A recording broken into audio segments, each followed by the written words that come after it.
तो guys last episode में हमने देखा था कि कैसे स्नैप और हॉबिन ने मिलकर पैक को एक्सपोज कर दिया था। तब स्नैपर हॉबिन को मिलने के लिए बुलाता है एक जगह पर जहां पर एक लड़का एक लड़की जो कि उससे उसका फोन को चुरा लेते हैं। तब स्नैपर लाइव स्ट्रीम स्टार्ट करना शुरू कर देता है और हॉबिन के सारे फैंस हॉबिन को उस लड़के के साथ फाइट करने के लिए कह रहे थे। फिर इसके बाद इस एपिसोड की कहानी शुरू होती है। हम देखते हैं हॉबिन जो कि उस लड़के से अपना फोन वापस मारने के लिए चला जाता है। वे लोग उसे फोन वापस देने के लिए तैयार नहीं हो रहे थे कि तभी हॉबिन को यहाँ पर सैम डेक की बातें याद आती है, जिसने उसे कहा था कि तुम्हें पहले अपने अपोनेंट का डोमिनेंट हैंड को पहचानना होगा। अगर तुम्हारा अपोनेंट जो कि राइट हैंडेड है तो तुम्हें उसके लेफ्ट साइड पर खड़ा होना चाहिए ताकि वो तुम पर वह ज्यादा आसानी से मुक्का मार पाए। अब यहाँ पर हॉबिन ये बात नोटिस करता है कि दरअसल उस बंदे का डोमिनेंट हैंड तो राइट हैंड है, इसलिए वह लेफ्ट साइड में खड़ा हो जाता है, ऐसा कि उसने यूट्यूब वीडियो में देखा था। अब वो लड़े आदमी फाइट करने के लिए तैयार हो जाता है और इसे देखकर हॉबिन के फैंस को काफी ज्यादा अच्छा लग रहा था। हॉबिन जो मन में सोच रहा था अगर मुझे मार पड़ने ही वाली है तो क्यों ना मैं सैम डक की बताई हुई टेक्निक का यूज करूं ताकि मुझे कम मार पड़े। उसने कहा था कि देखो अगर आप पंच को रोक नहीं सकते हो तो कम से कम रिएक्ट करने का ट्राई कर सकते हो।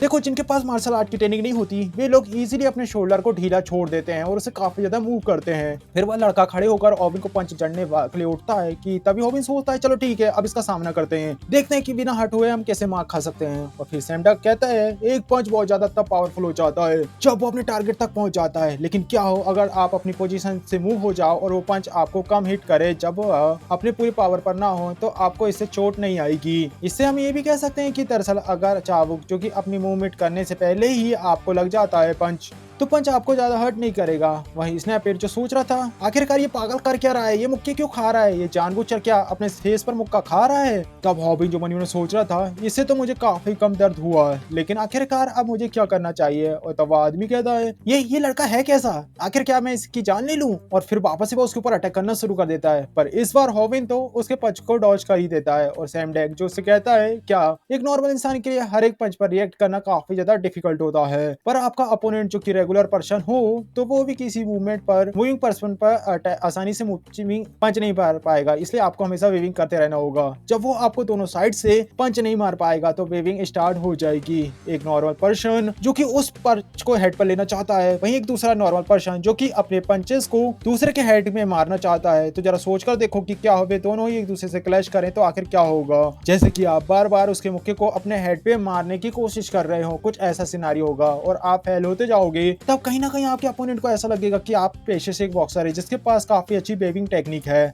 और जब आप इस बात पर फोकस करोगे कि कैसे आप उसके मुक्के पर अपना सिर को मारने ही वाले हो और धीरे धीरे आपका डर भी अंदर से खत्म हो जाएगा। फिर आपके अपोनेंट के पंचेस मिस होना शुरू हो जाएंगे और अगर आपको पंच थोड़ा सा हिट भी करेगा तो आपको ज्यादा दर्द नहीं होगा क्योंकि आपने पहले ही उसे अपने सिर से टक्कर दे दी थी। जरा सोच कर देखो कि जब तुम्हें लगेगा कि मुक्का पड़ने से तुम्हें दर्द भी नहीं हो रहा है तुम्हारा सेल्फ कॉन्फिडेंस कितना ज्यादा बढ़ जाएगा, तुम फाइट से बिल्कुल भी नहीं डरोगे। तब ओबिन कहता है मेरा फोन मुझे वापस कर कमीने, मुझे वो मी को रिप्लाई करना है। तब अपोनेंट पूछता है बॉमी कौन बॉमी, और फिर वो उसके ऊपर दोबारा से पंच मारना शुरू कर देता है। स्नैपर जो पीछे खड़ा हुआ देख रहा था वो सोचता है मुझे तो बिल्कुल भी इस बात का यकीन हो रहा कि ओविन क्या इसमें मार खा रहा है। ओविन का अपोनेंट जो मनी सोच रहा था कि ये लड़का है कैसा, ये मेरे मुक्के को डॉच क्यों नहीं कर रहा बल्कि मार क्यों खा रहा है। वहीं हॉबिन जो मनी सोच रहा था मैं ये कितना बेवकूफी वाला काम कर रहा हूँ, अब तो मुझे दर्द होने लगा है। मैंने तो आगे की वीडियो देखा ही नहीं है बल्कि तो मैंने उस चिकन फाइटर की केवल एक ही वीडियो देखी थी जिसमें उसने लिखा था कि आप बाहर खाकर भी कैसे चोट से बच सकते हो। अब तो मेरे पास कोई भी टेक्निक नहीं बची बचने की, मैं किसका यूज करूंगा यहाँ पर। वहीं स्नैपर जो सोच रहा था ये लड़ाई तो अब काफी ज्यादा लंबी हो रही है। वहीं बाकी के लोग अब इसे देखकर सोए बोर होने लगे हैं। अगर ऐसे चलता रहा तो शायद हम अपने व्यूअर्स को खो देंगे। पैक के साथ फाइट की वीडियो काफी ज्यादा छोटी थी और ये वीडियो बहुत ज्यादा लंबी जा रही है और बोरिंग भी हो रही है, ये बिल्कुल भी अच्छी बात नहीं है। पर क्या अब मुझे यहाँ पर इन्हें रोक देना चाहिए। तब यहाँ पर उनकी लाइव स्ट्रीमिंग पर अचानक से एक कमेंट आ जाता है जिस पर एक बंदा लिखता है हॉबिन ये लड़ाई जरूर जीतेगा।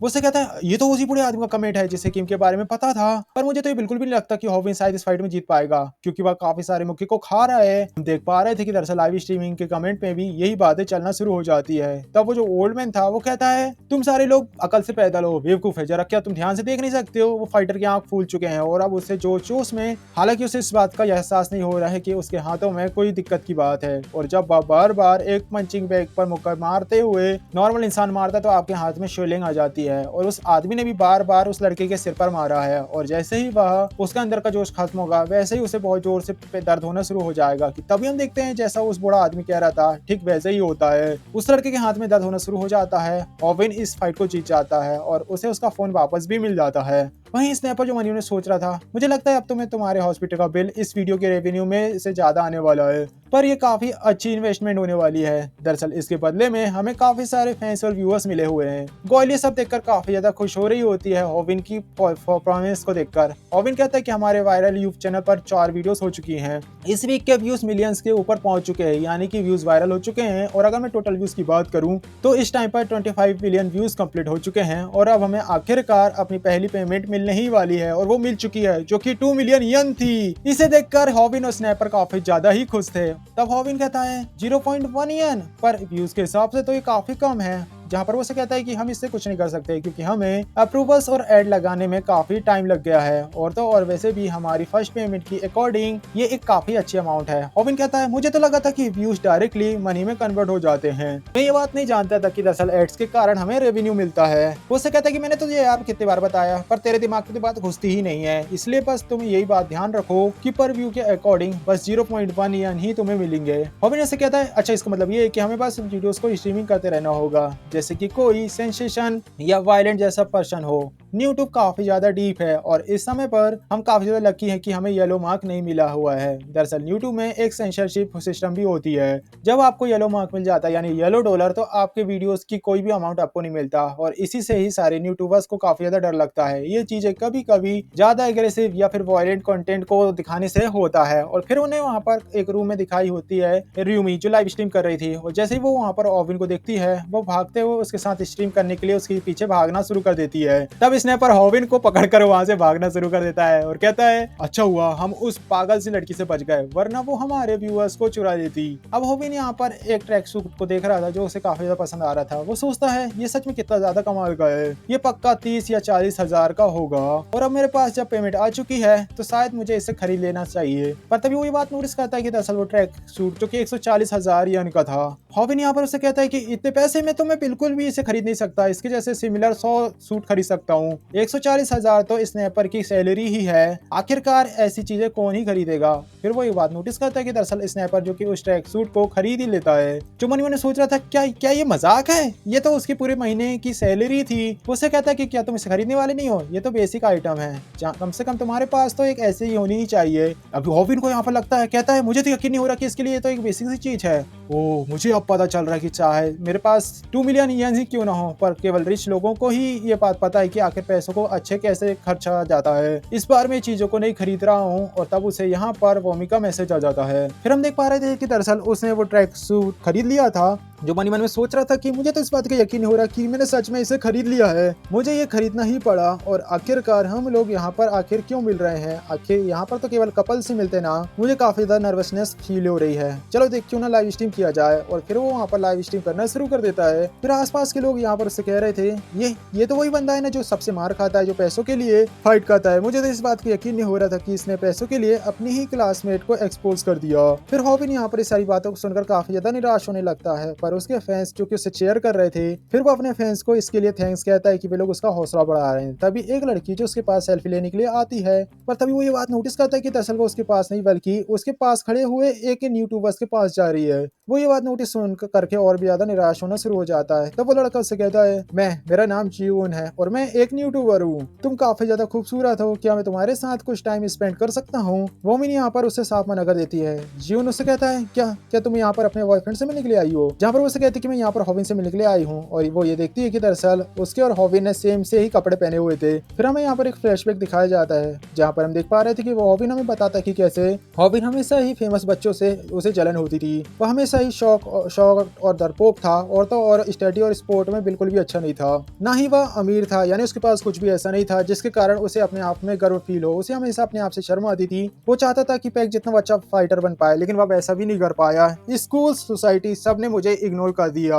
स्कूल में हम सोसाइटी को समझ सकते हैं कि कैसे स्कूल में फिट बंदा ही सर्वाइव कर सकता है। ये नेचुरल सी बात होती है कि कमजोर से लोग अपने से ताकतवर एनिमल या लोग के सामने झुका हुआ होता है, और ये चीजें पैक के ऊपर भी अप्लाई होती है। मैं हमेशा से ही किम को एडमायर किया करता था, पर मुझे ऐसा बिल्कुल भी नहीं लगता है कि वोमी अब क्योंकि मेरे सामने है, और अब मुझे कोई भी फर्क नहीं पड़ता कि कोई मेरे बारे में क्या सोचता है, मैं पॉपुलर हूँ या ना हूँ, मुझे वोमी चाहिए और वोमी मेरे पास है। काश मैं टाइम को यहाँ फ्रीज कर पाता। फिर हम देखते हैं गोयल जो कि अभी भी हॉविन का पीछा कर रही थी, और हॉविन कहाँ जो कि भूमि के हाथ से टकरा जाता है। इससे होता यह है कि वह अपने सपनों की दुनिया में खो जाता है। फिर हम देख पाते हैं कि सपनों में हॉबिन ने वोविन के साथ शादी कर ली और उसकी वाइफ बन चुकी है। यहाँ तक कि उसके 2 बच्चे भी हैं। उसके बाद अपने लाइफ को काफी अच्छे से जी रहा था, तभी उसकी बेटी उसे जागने के लिए कहती है।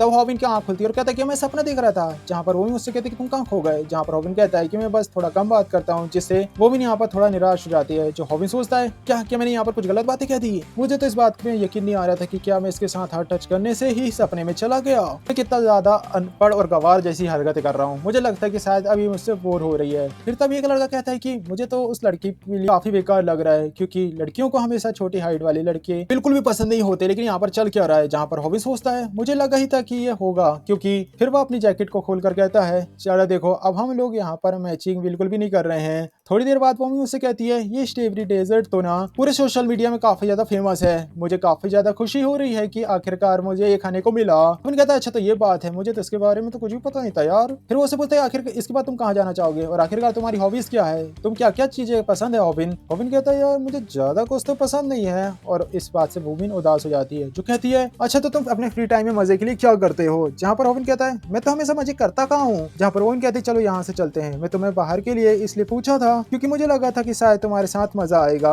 हॉबिन तुम चैटिंग तो काफी अच्छे कर लेते हो, पर ऐसे आमने सामने तुमने अब तक मुझे ठीक से बात भी नहीं करी है। प्लीज मुझे माफ करना, मैं तुम्हें इस तरीके से अपने साथ बाहर लेकर आई। यहाँ पर वो कहता है कि तुम्हें पक्का ना तुम्हारे से मेरे साथ शर्म आ रही है, प्लीज मुझे माफ कर देना। मैं कभी भी ऐसी लड़की के सामने कभी भी बाहर नहीं गया, मुझे इसका एक्सपीरियंस नहीं है। वो सच बात तो ये है कि मैंने आज तक किसी लड़की से बात भी नहीं करी है। हॉबिन ये सब उसे कह रहा था और उसे ये भी कहता है कि मैं ऐसे कैफे में आज तक नहीं गया, मुझे ये बिल्कुल भी नहीं पता कि आखिर लड़कियों के साथ कैसे बिहेव करा जाता है। मेरी हॉबी घर में बैठकर यूट्यूब देखना ही मेरी हॉबी है और मुझे कहते हुए शर्म आ रही है। मेरे तो कोई दोस्त भी नहीं है, जिससे के कारण मैं हमेशा ही अकेले रहा हूँ। छुट्टियों में मैं हमेशा ही घर पे रहा हूँ। मैं तुम्हारे साथ खाना चाहता था, पर मैं जब भी तुम्हारे चेहरे को देखता हूँ तब मैं काफी ज्यादा नर्वस हो जाता हूँ। मुझे तो यहाँ पर बिल्कुल भी समझ नहीं आता कि मैं इतने से प्यारे से फेस को देखूं या फिर खाना खाऊं। यहाँ पर वो से कहते हैं रुको हॉबिन, आखिरकार तुम्हें इतना ज्यादा पसीना क्यों आ रहा है। हॉबिन कहता है अपनी मन में कि ये इसलिए हो रहा है क्योंकि मैं अपने धूप की साइड में बैठा हुआ हूँ और मुझे लगा था अगर तुम इस साइड बैठोगी तो तुम्हें ज्यादा गर्मी लगेगी। प्लीज मुझे माफ कर देना कि मैंने ये खुद ही डिसाइड कर लिया था। फिर वो ये सुनकर काफी ज्यादा खुश हो जाती है और वे दोनों ही उठकर वहां से चले जाते हैं। वहीं ग्वाल जो पीछे से चुपकर देखता है ओ मेरे चीते, तूने तो बहुत कमाल कर दिया है मेरे शेर। वहीं वोमी जो अपने दोस्त से बात कर रही थी, वहीं रॉबिन सोचता है इसके साथ घूमकर तो मुझे काफी ज्यादा अच्छा लग रहा है। मुझे ऐसा लग रहा है जैसे शायद मैं इसका बॉयफ्रेंड हूँ। जहाँ पर वो मुझसे कहती है प्लीज मुझे माफ कर देना, मुझे मेरे स्कूल के एक दोस्त का फोन आ गया था।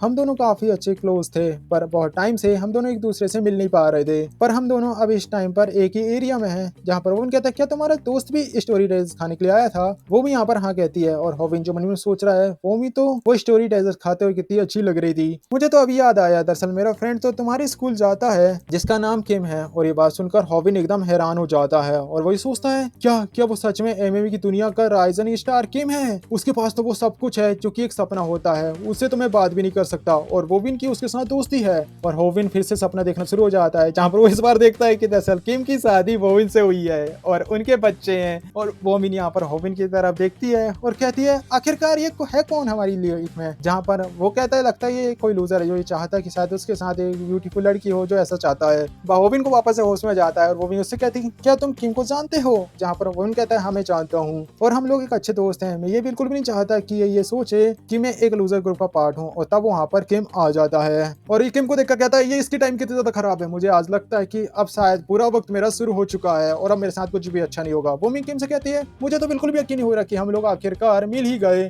किम क्या ये सच है कि तुम और हॉबिन अच्छे दोस्त हैं।